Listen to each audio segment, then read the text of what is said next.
তোমরা তো দেখতেই পেয়েছো যে আমরা ঠাকুর দেখতে চলে এসেছি। হ্যাঁ, প্রথমবার আজকে ছেলেকে নিয়ে প্রথমবার কোথাও ঠাকুর দেখতে আসলাম। হ্যাঁ, পাশে বলেই নিয়ে এসেছি, ছোট বাচ্চা যেহেতু।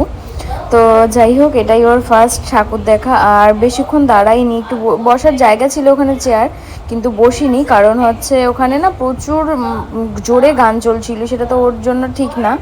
তো ওই জন্যই আমরা গিয়ে তো প্রথমে ঠাকুর দেখে, আর অত বড় বড় চোখ করে সব কিছু দেখছিল, আর সবাই ওকে এসে আদর করছিল। যাই হোক, তারপরে এখানে ঠাকুরমশাই চরণামৃত দিচ্ছিল, আমরা সবাই চরণামৃত খেলাম। চরণামৃত খেয়ে ওখানে আর বসতে পারিনি, ঠাকুর দেখে নমস্কার করে চরণামৃত খেয়ে বেরিয়ে এসেছিলাম। আর সেইভাবে তো ভিডিও আর করিনি। তো এখানে মাকে দাঁড়াতে বললাম যে একটা ফটো তুলে নেবো। যাই হোক, আর এই যে হচ্ছে মা, তোমাদের আমি দেখিয়েও দিলাম।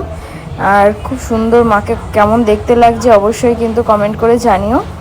আর বাসন্তী পুজো সবার কেমন কাটলো অবশ্যই জানি। আর ভিডিওটা যদি ভালো লেগে থাকে অবশ্যই একটা লাইক করে দিও।